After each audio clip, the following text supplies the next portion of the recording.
We've seen this movie before, and it doesn't end very well for ordinary people. It doesn't end very well for the middle class. And guess what? As I go around the country, Pat's got one of those cookie cutter opponents. They're all saying the same thing. It's amazing. It's amazing, this guy, what he's saying.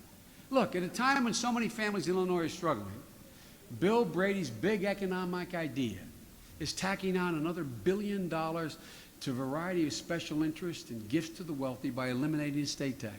He wants to cut the minimum wage, but he wants to eliminate the estate tax. God love him, as my mother would say. God love him.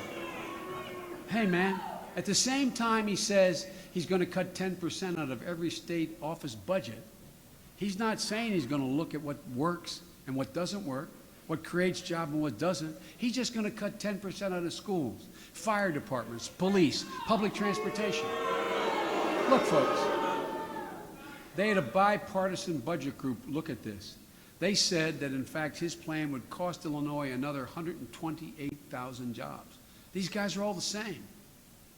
That type of anti-middle class, anti-worker agenda has been par for the course for this guy throughout his career. He voted against, as pointed out, he's against the minimum wage. He actually wants to lower it. He voted against card check. He voted against the Family Medical and Leave Act. He voted against after-school programs, reading improvement programs for kids.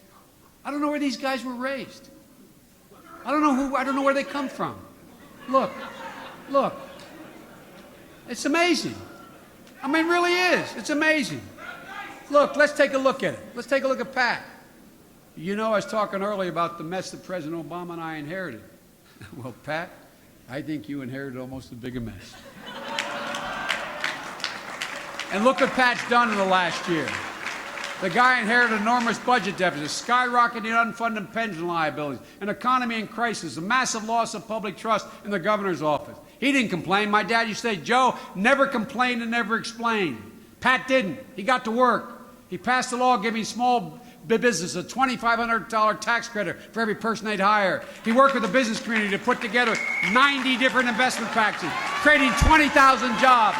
And for the first time in a decade, he got through a major infrastructure plan that's going to put hundreds of thousands of people to work, building roads, bridges, water systems.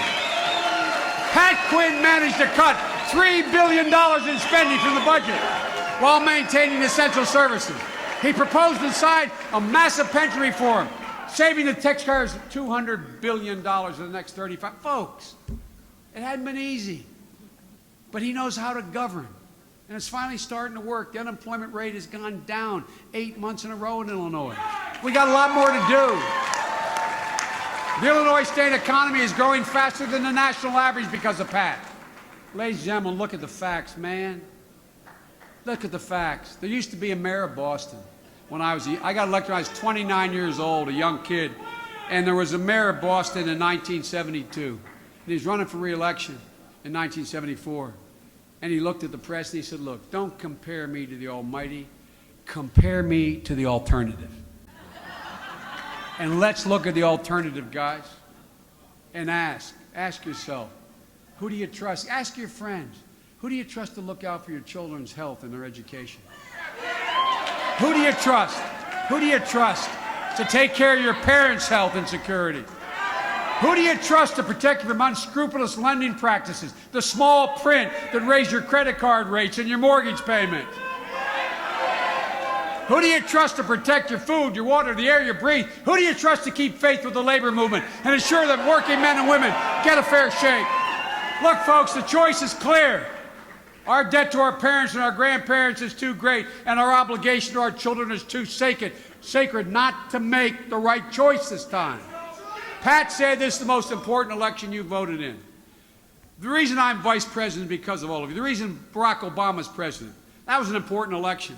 But folks, that wasn't the most important election. We finally got this thing turning around.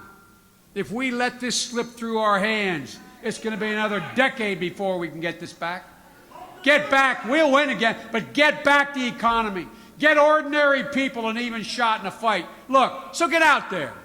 Early voting starting. Vote now, don't wait. Start now, don't wait. Knock on doors. Make phone calls.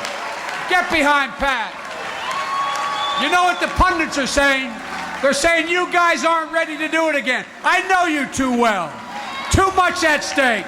So get out there. Get out there and make it clear. This is not a referendum on whether you're happy. This is a choice about the future. So let me tell you, not only will you do it, we need you to do it. So folks, I'm asking you. I'm always asking you. I wouldn't be here without you. Don't let your fellow workers down. Go out there and do what you've always done. Let them know the truth.